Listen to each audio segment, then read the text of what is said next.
Welcome to another broadcast of The Soul of the Everyman on the ArtistFirst Radio Network. All past shows are archived. You can find them at ArtistFirst.com. If you have a question or comment, send it to us, dj@ArtistFirst.com. And now here they are, Margaret and Michael Lyons. Thank you very much, Z-Man. And yes, you are on The Soul of the Everyman. And I am... Are we on? Go ahead. I'm Margaret. And I'm Michael. Mm-hmm. And we are on. And this is The Soul of Everyman. And it feels like an echo lead at this point. Mm-hmm.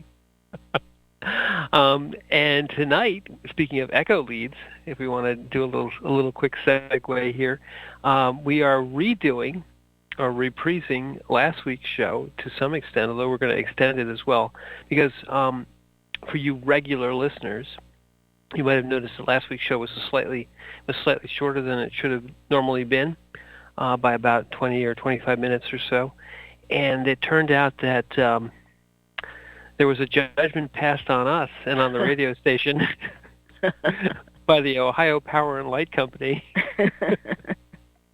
And it seemed that, when lightning bolts fall out of the sky and things stop working, it's perfectly fine. There's, don't worry about it. You're all good. Tornadoes, hailstones, plagues of frogs, we're good. No problem.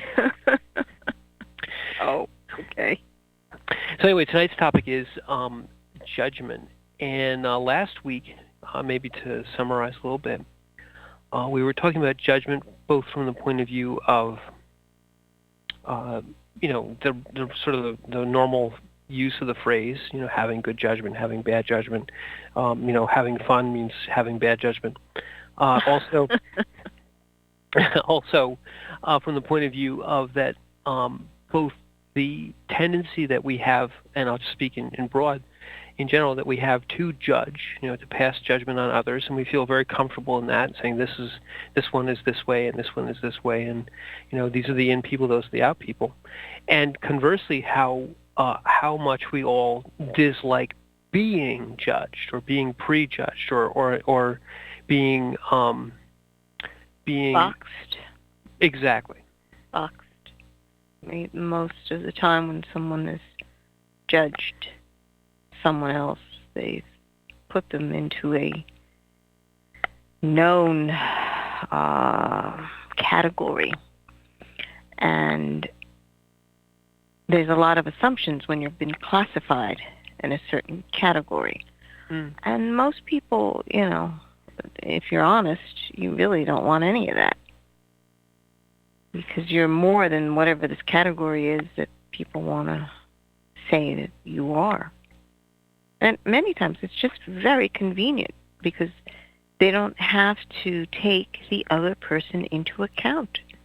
I know how you are. I've already figured you out. I put you in this box, and that's it. I don't have to think any more past that. Exactly. And the motivation for that is usually a very self-centered one. It's like, well, I'm gonna evaluate you and give you these all characteristics, and therefore everything is looked through that particular color lens. Every time I look at you, it means that you're going to do this. And it could be the most innocuous of things happening.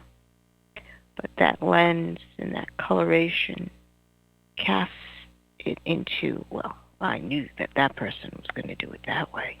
Because they're this or they're that. Mm-hmm. And people think that that's perfectly all right to do. And we should sit there for a moment and unpack that, because you're absolutely right. It's not only done for convenience, but it's done to give you, the judger, a handle on those people. Oh, I know exactly how to manipulate them.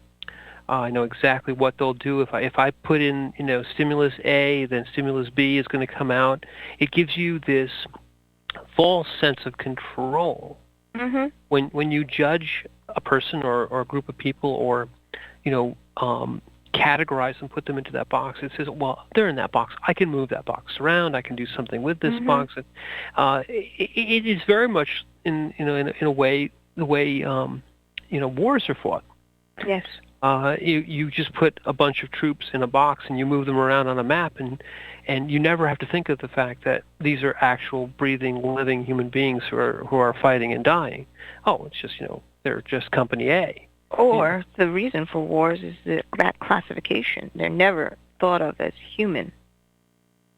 Well, that's a complete and absolutely right. When you demonize, you are judging, and when you find a convenient way to turn your enemy into something which is not human, and therefore not deserving of the consideration that you would give to people who are in your group, our group are, our motives are pure as the whitest snow, and we are, God is on our side.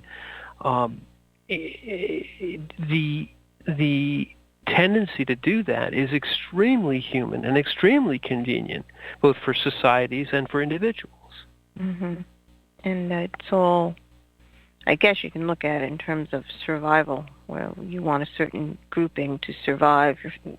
You think of your blood and your bloodline and whatever is attached to that, your family grouping, your culture, your particular society, et cetera, your ethnos.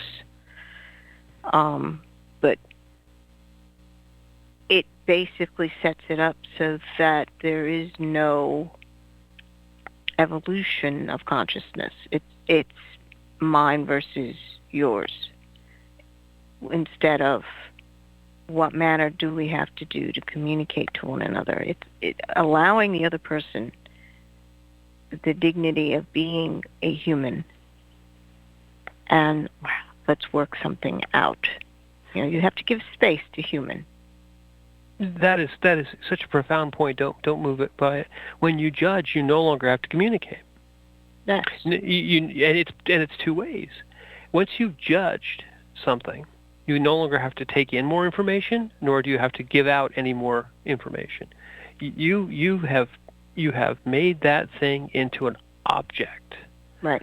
Whatever that thing is now an object. It is a the, whatever that the is. It fits in this circle that does these things. It has these features and characteristics, and I no longer have to explore it or consider it or allow it to give me back anything and change. Oh gosh, the worst possible thing.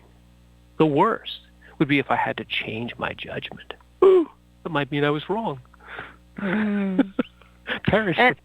But that's basically the core of the word judgment. I mean, that's what people are thinking, that there is no, this has been looked at thoroughly, and this is the judgment that we've come up with. Therefore, it must be law.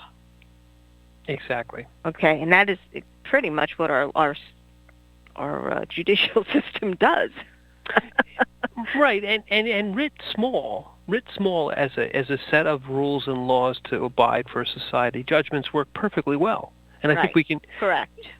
And I think a system of laws and judgments that apply equally works very well. And the key is they apply equally, but judgments never apply equally. In fact, they're almost always made in such a way that you are separating and making a set of rules for one group right.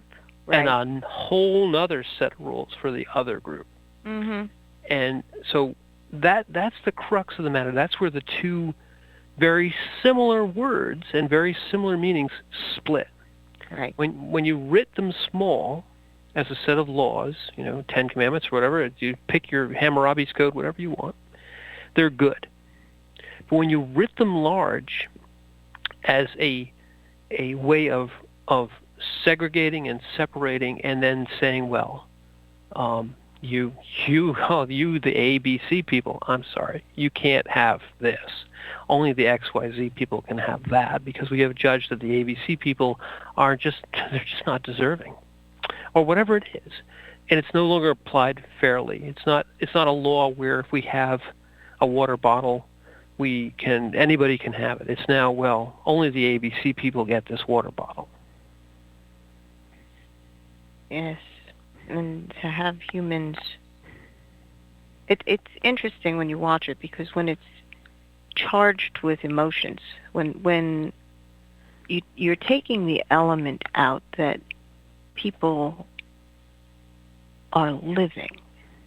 They're not a thing or an object. They are living. And they may learn, some slow, some fast. Most slow. But that is the reason why some people say, well, those poor souls are slow. So we have got to, who know how to think, are going to put together all this that way. They'll be happy. They don't have to think. It hurts for them to think. Yeah. That phrase has been used so many times. Mm-hmm. And it's just such a disservice to every human being. And you have gifts and capabilities, each and every one of us. Why can't there be enough space for people to make room for this other person? Or why is it that you have to classify them a certain way? And if the truth of it, if you can be honest with yourself to say, well, it's more comfortable for me to do it that way, because then there's a handle. Then I don't have to think so much. Right. I've already figured it all out. I've put all the initial thought I want to put into it. And you're like, well, doesn't another human being deserve more respect than that? That suddenly you've made a decision? What if you're completely wrong on your perceptions? And it's like, no, there's no, because we were thorough about it. So there's nothing, I can't be wrong because we were thorough. It's like hell. Well, but again, let's unpack that, because there's so much right there. Both is the convenience factor is why people judge. Mm-hmm. The arbitrary nature of judgment is why people hate to be judged. Mm-hmm. The generalization of a person's character is the injustice that you are never wrong. Let's write this right large. Infallibility. We are never wrong, because if we were wrong, that would be bad. And bad does not happen to us because we are never wrong. It's kind of a tautology of wonderfulness. So once you are never wrong, oh my, that would be bad, and bad things don't happen to us because we're never wrong. Once you have that in place, then you can almost excuse anything that you do, because you have put yourself in a place. Let's just say we're the Pharaoh of Egypt, in ancient Egypt. You have said, well, not only are my judgments perfect and complete, but I am God's first son. I am the son of the sun god, and therefore you can't even question my judgments, because I'm speaking with infallible authority. And that's a lovely thing to have, but it almost always runs you into trouble. Because once you have set yourself into a place where you cannot be questioned, where your judgments are no longer, when we are now in a dictator, an absolute ruler, a despot, you will, because you are human, commit some pretty heinous acts. Mm-hmm. Your judgments will certainly, because you can never be wrong, they will always or very often be wrong. Right. Right. And it's sheer hell for everyone else involved. Everyone that is under your thumb or your jurisdiction. You are giving a small world to, and it's only because you feel good about it.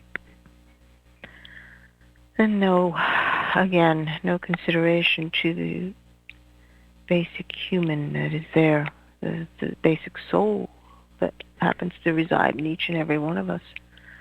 It's valuing the power, believing that your ability to think and judge is far superior to everybody else's.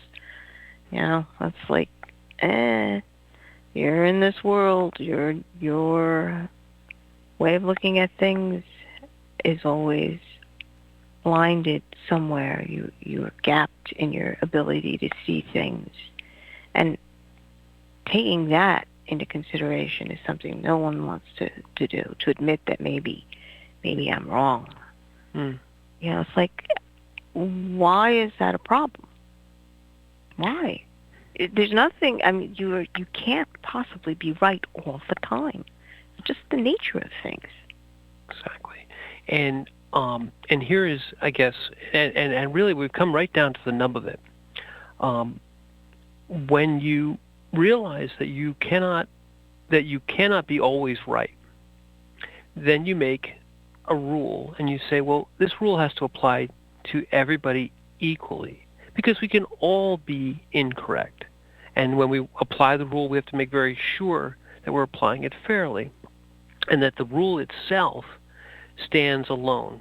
It's not that it's an absolute thing, but it is a non-human directed thing. It is not arbitrary. It is to put a law into a place where it has where the old justice is blind. Is why judgments from a blind justice that apply to everybody feel fair to us all. You know, they're not necessarily always fair, but they feel fair. When you turn it around and make that singular totalitarian authority where I am judging and I am never wrong and my word is law, now judgment is arbitrary. Now judgment is capricious. Now judgment is you're in today and out tomorrow. And none of us feel that it's fair. Right. And every judgment is writing the fallibility of the human spirit large. Every fault of the human spirit, if you give it to someone with absolute power, is magnified. Mm-hmm. Versus the other way, where if you take simple laws that make sense, like don't kill your neighbor, bad, and apply it to everybody, so there isn't one person who can kill their neighbor because they're so much better than everybody else. But no, nobody can kill. And if we judge that we, not one person, but we judge that you have violated this law, you killed somebody, there really aren't any extenuating circumstances, you are bad, and it may be in the most absolute, let's say, Mosaic law, your life is forfeit. You have taken a life, you will give a life. I have taken your eye, you'll give an eye. That's, you know. That's Egyptian. That's Hammurabi. That's Moses. That's like, hey, man, I was going to eat that banana. You owe me a banana. Anyway, so. That's 2-year-old law. Right, but as long as you apply even 2-year-old law across the board without consideration of who you are, or whether we think you're good or we think you're bad, or once you do that, even 2-year-old law will work. It'll be like Pirates of the Caribbean, but it will work. But even if you take even the most incredibly wise AI with everything in the world all going for it, you take that and you make it an absolute monarch, an absolute. It will never work, and no one will feel fair. So, the way you judge is the difference between a system of laws and a despotism, and a despot. And that's where it really comes down to whether my judgment is just my opinion, and actually we have to get an evaluation based on something which is not arbitrary, versus my judgment is law. And everything I say, today everyone will wear their underwear on the outside, and if you don't, you're gonna die. You're gonna die. That's where we run into the one word, which turns into two things based on how it's applied. Right.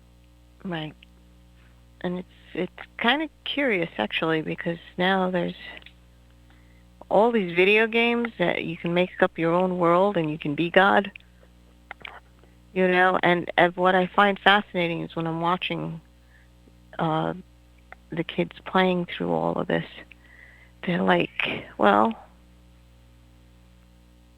they're learning that, being human is much more than just the ability to have, these God powers.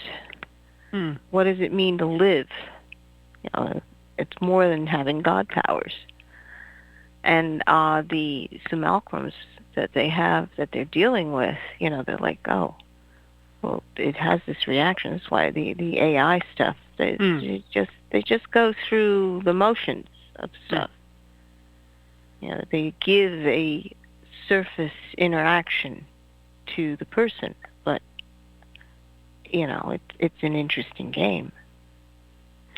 And actually, there's something very interesting there, and maybe that's what you're kind of already nibbling about is that when you're dealing with beings who have a, let's call it, just give it the common word, an individual soul. In other words, they have a spark of the divine. They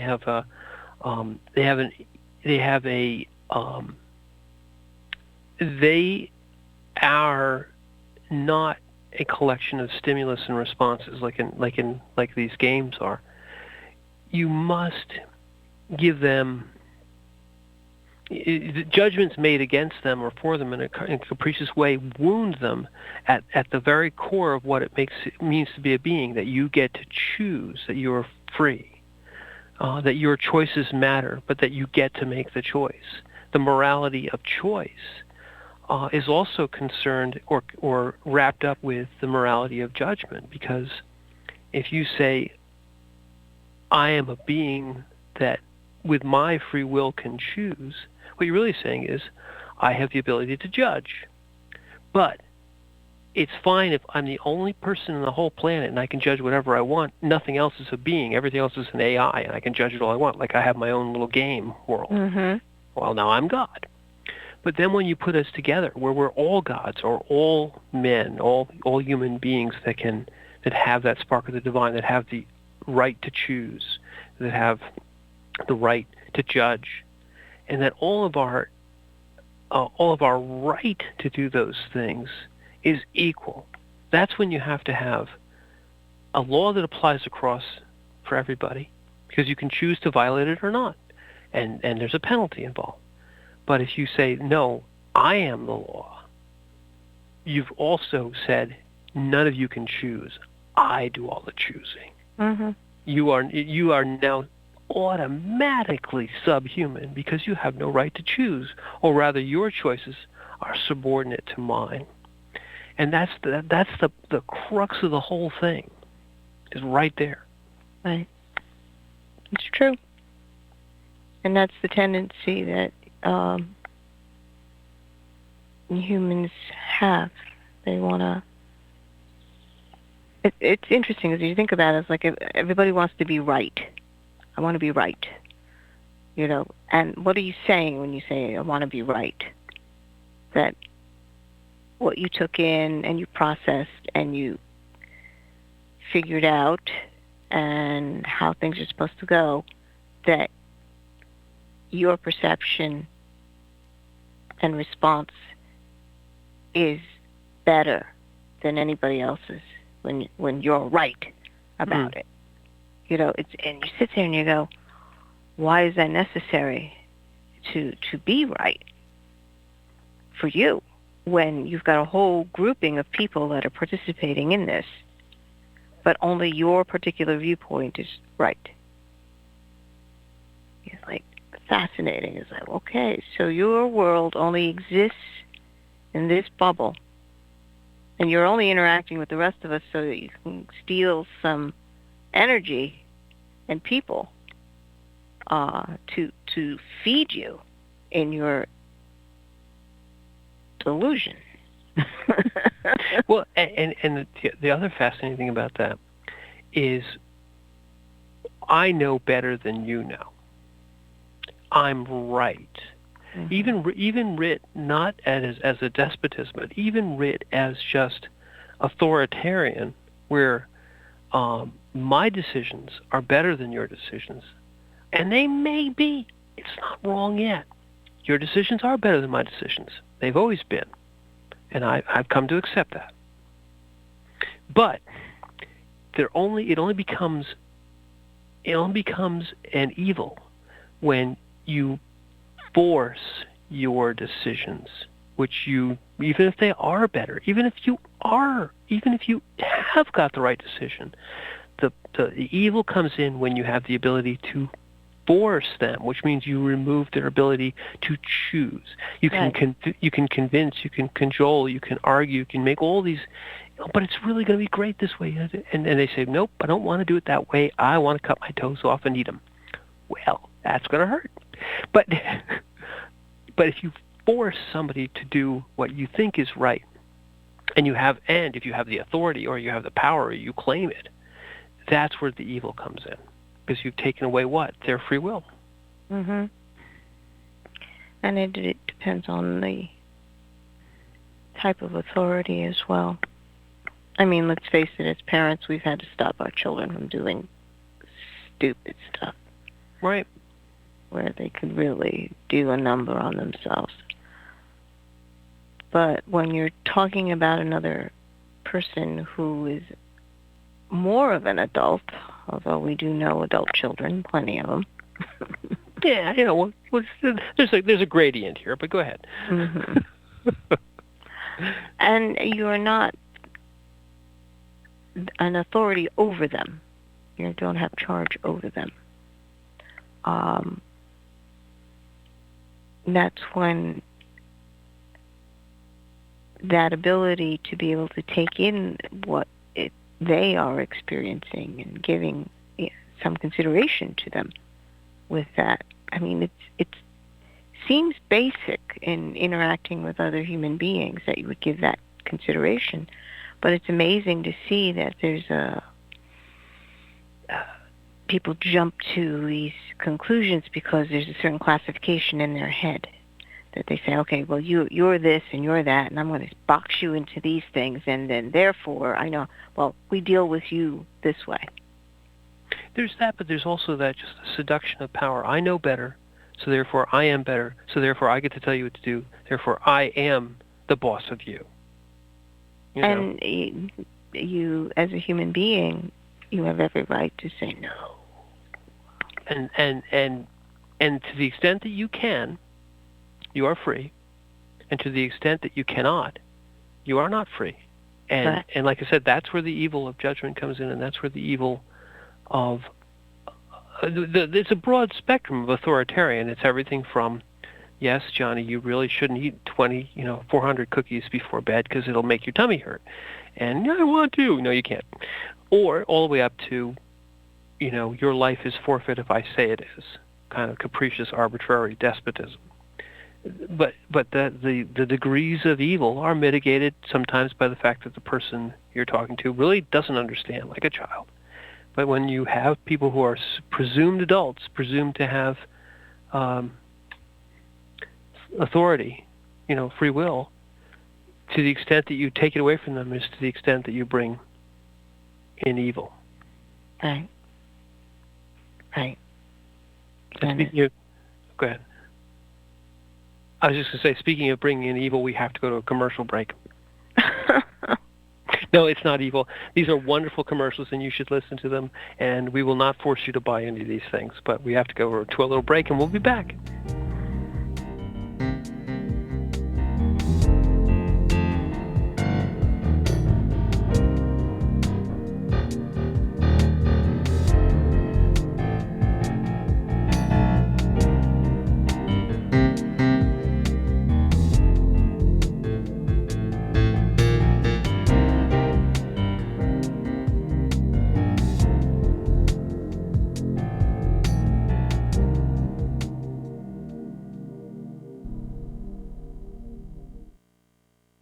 Taking God on Patrol is a first-person account of the world of law enforcement from the perspective of a Christian police officer in the fourth largest city in America. From speeding car chases to the crossing of the thin blue line, author Mark S. Cariner seeks to find God's biblical truth in a behind-the-scenes look at law enforcement. And check out Mark's newest book, The Tactical Heart. Both are available at Amazon.com.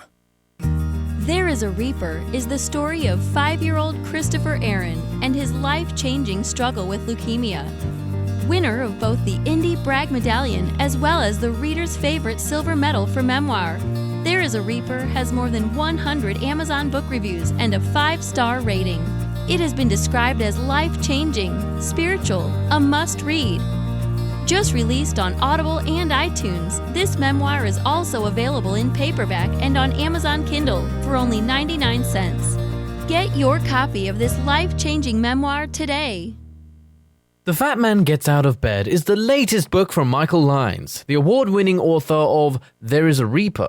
Featuring 13 original stories, this wide-ranging collection has everything. Forbidden love, gods versus demigods, weird invading aliens, sexy seductive artificial intelligence, and unusual passion between the living and the dead. All set amidst fantastic worlds of pain and loss and boundless joy. From the sublime to the macabre to the bittersweet, The Fat Man Gets Out of Bed will leave you breathless with laughter, brimming with tears, trembling with suspense.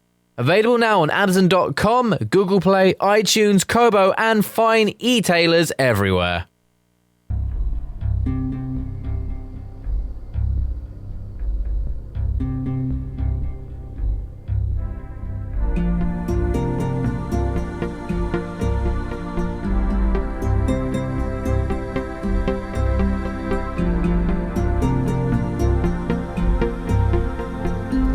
We're listening to The Soul of the Everyman on ArtistFirst World Radio. Let's get back to our hosts, Michael and Margaret Lyons.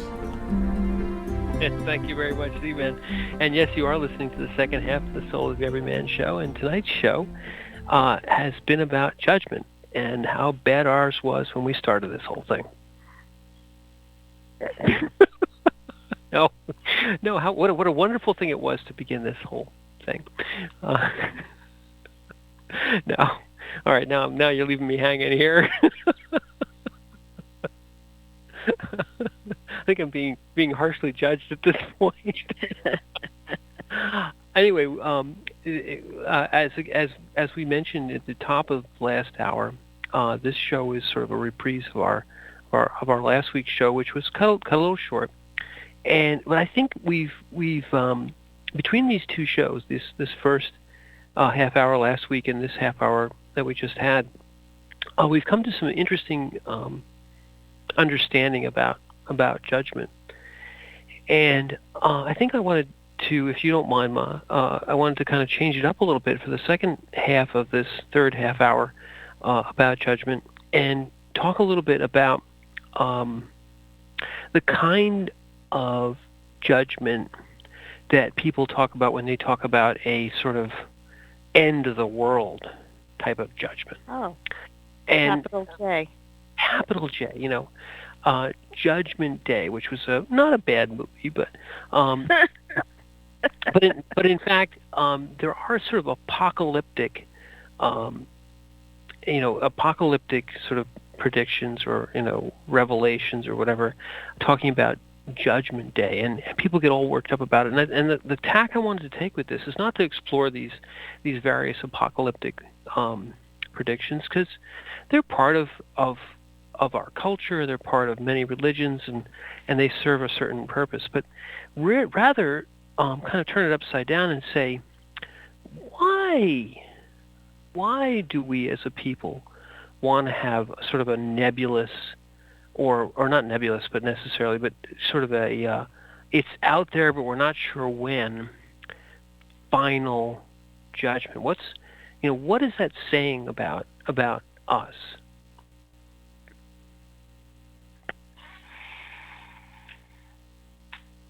Well, the concept of a final judgment has been around. I mean, it is a human thing. Mm-hmm. I mean, the most obvious, of course, is we're thinking of the Judeo-Christian religions. But even the Hindu and the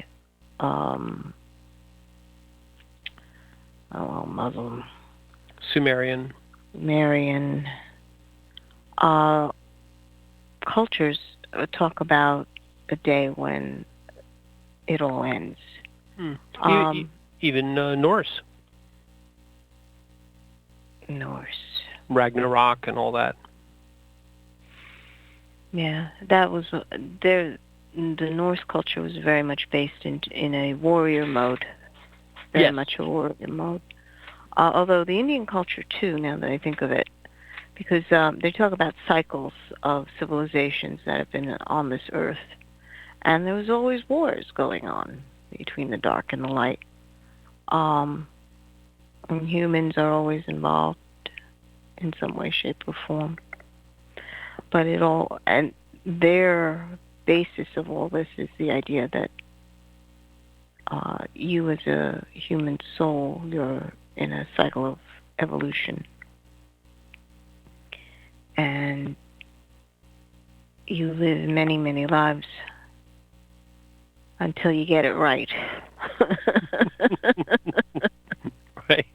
Until somebody judges that you've gotten it right.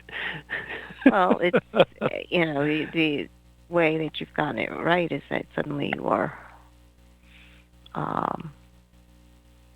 enlightened, elevated. Well, the Enlightenment idea is Buddhist, expanded consciousness. I mean, even if you go Egyptian, it's, they had their God King. You didn't evolve that way. That your soul there was different in that respect. It's just different concepts of almost why you're down here and how do you comport yourself down here according to that foundation of culture and religion. But I think there's two things here that are interesting. There's kind of your individual final judgment when you die and you get judged, and maybe you progress and you or not. And that's one thing, and I think that is part of every culture. But there's also some cultures have this idea of a final judgment for everybody. It's very much like the end of the world.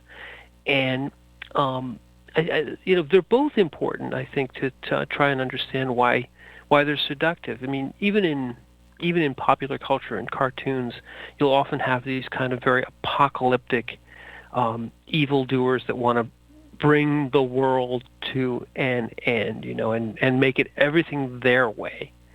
This sort of finality, this absoluteness, and that is kind of euphemistically called Judgment Day, but it really is the end of all judgment. It's like you lose, we win, game over, kind of thing. And then there's our kind of our individual judgment. And I think we can talk about both of them. Well, one thing I'd like to bring up is, and I think we touched on this lightly when we were having that show about DNRs. You mean NDEs? Excuse me. Near-death experiences. Yes. Right. Yes. And how when many people cross over into the light, they remember going through a life review. And it's been documented many times, and in fact, I know of a few people who have gone through a near death, and it's pretty much along that lines where they're in this realm where they go through their entire life, and it's usually them watching this unfold, watching their life go by, or they're with another being, whether it be angel or Jesus, but they're there and they're looking at it. And the funny thing about it is, as they go through their entire life,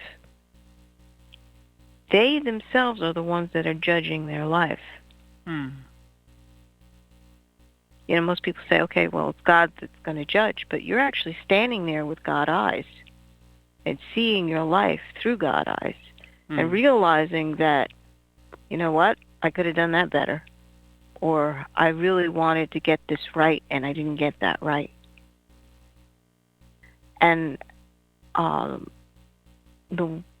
the couple specifically I'm thinking of, when they came back with that memory of, you know what, I didn't do that right in my life. So she actually, I remember they would go, and even though it was something that happened a long time ago on a elementary school bus, and some kid had said something nasty to her, and she had said something nasty back. She said she remembered going through that and reliving it, not only through her eyes, but through this other kid's eyes, and then what other people around her were observing. And she realized how much hate she had come up out of her that she directed at this kid.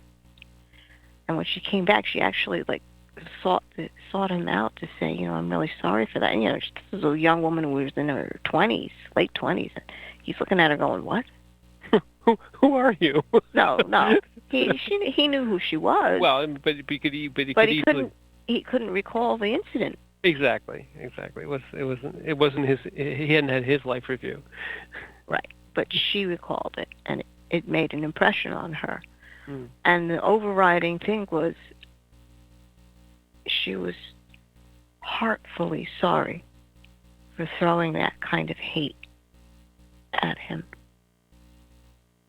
And that changes your whole perspective. If you're looking at your life in terms of how much hate am I speaking, you know, think about it. It sort of makes sense in terms of, you know, we're told biblically it's written that you are going to be held accountable for every word you say, every thought you've had. And when you hear it from this viewpoint, you're like, oh my. Well, I like that. I want to go back to 2 seconds here, because I think the point that you made is that these people ended up judging themselves. Yes. And that's an aspect of judgment that we haven't talked about, because we do judge ourselves a lot too. Mm-hmm. And I don't want to go spin and take this whole half hour for that, but just if we took 2 minutes, we as a people, as individuals, tend to judge ourselves harshly. Yes.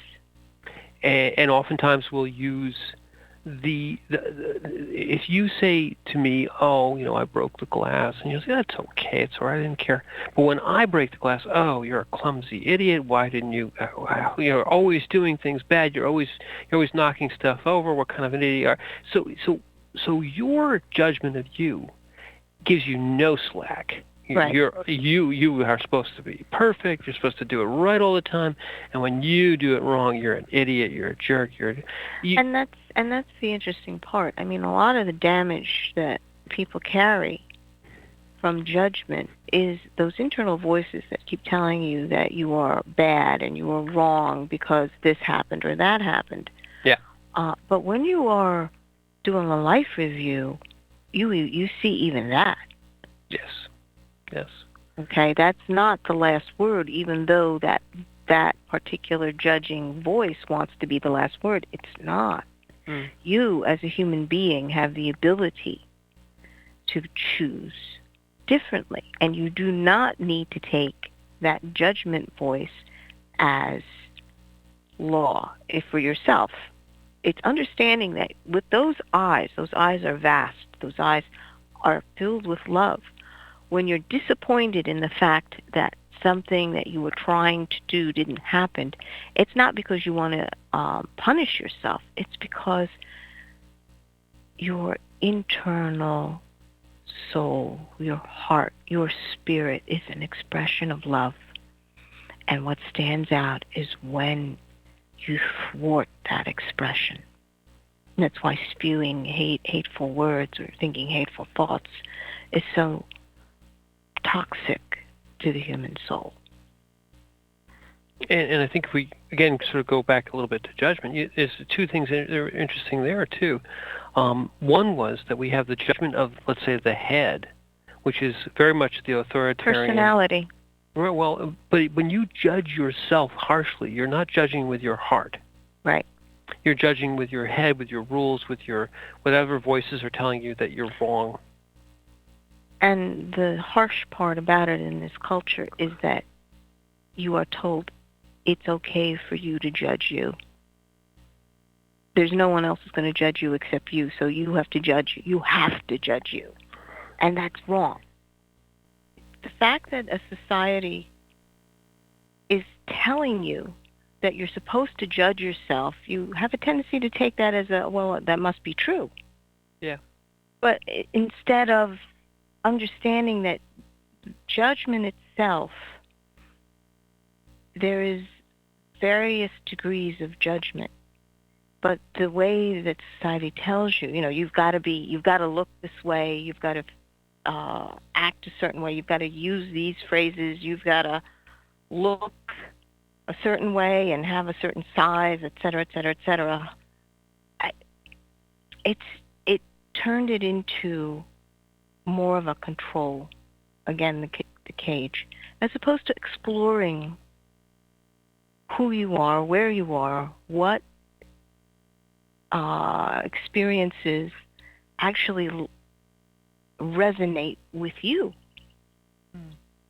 And I think we are, like I said, very, very harsh on ourselves. Let's say we postulate all those things that we're given this sort of societal norms and all these things that we're supposed to be doing. And if I don't do them perfectly, I don't wear the matching clothing, I don't have the hairstyle that's wonderful, and so on, we think there's kind of an interesting dichotomy here, because we think that people are looking at us and passing judgment on us about that. Oh, they must see right away that I don't have X, Y, or Z. Well, in a large part, people don't care. But the internal voice, the harsh internal voice that judges is your voice. And when we were talking earlier about the fact that the judgments that are made by the head, by that head voice, are they're absolute.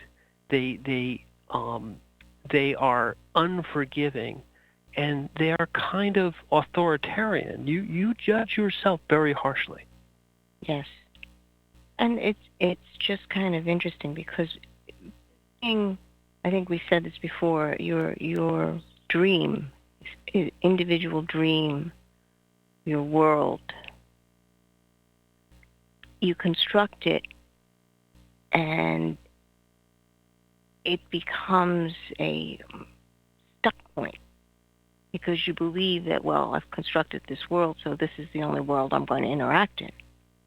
And you're dropped down here into this world where you're sharing a dream with other people. And I think that's really, really important, to draw your consciousness out of you. Mm-hmm. To open yourself up to the fact that there are other people that have other dreams that you can share in, and not get stuck in this construct that you've put together. And I think the point we were making was that maybe the reason why we're all here is, even though it's crazy down here and people's interactions one to the other can be absolutely off the wall, but it opens another person up to be able to interact and hopefully begin to learn what it means to love something outside of what you're comfortable with. Yeah, there's certainly that part of, and we kind of spun off into self-judgment, because it was one of the parts that we didn't talk about, in the prior two halves of this 3-part episode. I kind of opened the third half hour, if you will, talking about this idea of final judgment, and also this idea of sort of the end of life judgment, and we got into the end of life review, and that whole idea is fascinating when we're talking about NDEs, and how, in essence, you're given this opportunity and let's just separate it. There are folks who come back, but most don't. So let's say that's what happens when you die. You're given the opportunity to judge yourself again with the eyes of the heart. You know, you're given God eyes, and you're given you thought you were doing wrong, but you were doing right, or you thought you were doing right, and boy, were you screwing it up. Yes. You know, you're given that perspective on your life. The few people that get to come back maybe can make some changes, but I would postulate that nobody can do it right without God eyes, and we just don't have them down here. Right. So we have this idea of kind of personal judgment, and this idea of being judged at the end of our lives. But again, for let's say the last 10 minutes of the show here, you know, as a people, as a culture, as multiple cultures, as human beings, we also have this love, this kind of fascination with the end of everything, and that there's a final, you know, judgment, boom, and it's all over, and I think that part of it, that judgment, it gets kind of spun up in people's minds.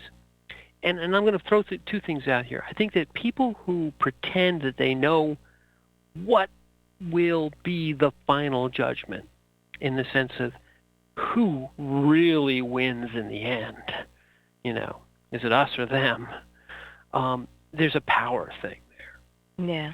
There's a power thing there. And then the other side of it is I think that we really do believe as a people that there will be sort of a reckoning, that the injustices which we all perceive, whether they're done to us or to others, will somehow be ultimately paid for or made good on, and that whether it's at individual lives as individual lives end, but at the quote unquote judgment day is like, you know, in 19, you know, party's over, we're out of time, you know, it's 2000. It's we love the idea of and actually I'll say one more thing is everyone loves the idea of an end in their lifetime, because that's like, where do they end? You know, we got to put the period at the end of the sentence. Oh, that's true too. Right? Yeah, they're both kind of power things. Yeah, no, they are. The satisfaction of, well, I'm the last one. So there. And nobody else will be able to, you know, recreate a life as good as I have, or do what I've done, or da-da-da-da-da. And it's just so interesting, because it is a very human thing to want to say, well, one thing is better than another. You want to judge that. And that comes back to, you know, you're dreaming the common dream, and then what is the first response? Well, my dream's better than yours? My dream's better than yours. I'm dreaming the right dream. Mm-hmm. And, you know, you sit there and you realize how absurd all that is. So completely absurd. Because this interaction, the quality of the interaction is what is the key to it. And is it only about your particular world or your particular worldview? Or have you made room, made space for this other soul in front of you? Yeah, and I hear you there, but I do think though that there's a fascination with the end in cultures, and I think when people are fascinated by the end, I think they're fascinated with two things. They're fascinated with the fact that, like you say, we're the last, we're the best, no one else is coming after us, kind of thing. And I think they're also just fascinated with the idea that there is a scorecard that somebody, gosh knows who, let's just say somebody's keeping a scorecard, and at the end there's going to be a final trumpet or whatever blown. We all come into the dugout or wherever it is, the clubhouse. We tally up all the scores, and hey, A team won, B team lost, and we're done. The game's over. And maybe it's sort of like the Hindus' cycle too, where at the end there is this giant conflict, good wins or bad wins, or one side wins, and then the cycle starts again. And I think there's a fascination within us of this kind of external judgment that is a final judgment. That is really just the end. Well, the coming to an end. I mean, let's face it. There's so much out there that wants apocalypse. All right, and apocalypse really means, if you go into the word itself, it's a revealing of something that hasn't been seen. Exactly. That's what it actually means. People have the connotations of, end of the world type. Well, it's the end of the world that you think you know. Mm-hmm. At that moment, that means everything's apocalyptic. Right. Or maybe that's what they want. They want to live the apocalyptic life, where everything is, it's a revelation. I am been blessed. I have all this wisdom. Blah blah blah right. blah blah. It's like one of the 12 apocalypses.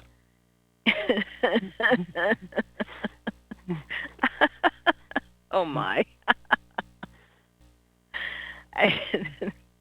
I guess it's again that power struggle. You want to say that you have something no one else has, or you know something that no one else knows. That no one else knows, exactly. And and because of that, then you are all supposed to listen to me. You give me the power to listen to me. Exactly. Because I know, and it's like we're back there again. Well, and that's exactly it. I think you've hit the nub of it right there. Is that our fascination with an end is two things. It's an and there's a judgment. There's a yes or no, A or B. But there's also this fascination of this hidden knowledge of, I know when the end is going to be, and I'll let you know for only $3.99 plus postage. It's just fascinating. It really is. And the truth of the matter is, it's again, where do you reside? Are you, if we go back to the chakras, and the third chakra is all power. Are you residing in your power chakra, or are you able to come up to the heart chakra? Are you able to truly take steps in experiencing love without conditions? Because that's eventually where you're supposed to end up, is in a realm of unconditional love. Of non-judgmental love. Exactly. Are you willing to give up the judgment? Yeah. Because power is equal to judgment in a lot of people's minds. A lot of people's minds. Actually, I think you hit another wonderful point. Is power and judgment are more than equal. They are almost, synonymous. Synonymous, because if I have power, I get to judge. He who has the gold makes the rules, right? Mm-hmm. And it's, you're like, that's, what is the phrase? It's 1 Corinthians 13, where they're saying, if I speak with the tongue of angels and men and are able to espouse all these mysteries, but I do not love, I am nothing more than an empty vessel. Mm. And it's true. You can have all the wisdom in the world, but without love, what does it mean? And I'd like to take that a little bit further, in fact, because without love, if you understand that it is with love that this is actually the thread of your life, the brush stroke on the painting is love. Without it, even though you have the best technique in the world, you cannot produce anything. Mm-hmm. I like it. I love it. I judge that to be cool. You win the internet for tonight. Oh, well, thanks. Thanks a lot. No, true. I mean, you don't win the internet, but that is exactly the point. If you look at those things where power and judgment are conflated in people's minds, and you put love in the middle of that, it breaks it right apart. Think of it this way, too. That story of Solomon, he's supposed to be the wisest man in the world. There's no one else that's going to be wiser. And he was able to create this incredible kingdom, rule it very wisely, rule a very hard, stubborn people, and manage them and other countries, negotiate with other countries. But he had, 1,000 wives or something? Yeah. So he never got anything right. True. Solomon was always wrong. He got 1,000 wives, oh my Lord. Yeah. First of all, that was his first mistake. Well, my point being Yes. that the love was conditional 1,000 ways. Yeah. Yes, exactly. And they said, I believe it was, he did not have a long life. Yeah, probably wore himself out. Because of the fact that he wasn't able to freely engage his heart that way. Or breathe.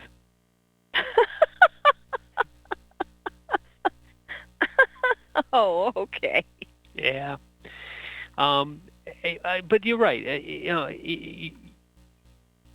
The love of 1,000 judgments, or love which is conditional one way or 1,000 ways, is far inferior to the love of no judgments. And what we have truly is the love of Spirit, the love of our Creator for us is the love of no judgments, because we aren't worthy. Solomon's love for his wives was probably exhausting. Oh my. And he wasn't worthy. Well, just the idea. It's like, I wonder how they judged him.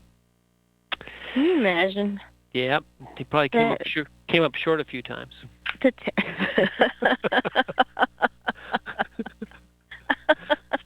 Guys, are you feeling judged right now? Don't worry, there's no quiz. You know what? I judged that we're coming to the end of this show. We had a couple little hiccups here, there, and everywhere. We've been judged harshly with the Judgment show, but I think we are done with the three episodes of Judgment. Okay. So. All right. So, are we done? I think we are. So yeah. you close it out. I judged that's the right thing to do. All right. Well, folks, this is the soul of the Everyman, and this has been our discussion on the different facets of judgment, especially pertaining to the human soul. So I'm one of your hosts, Margaret. And I'm Michael, and thank you very much for listening.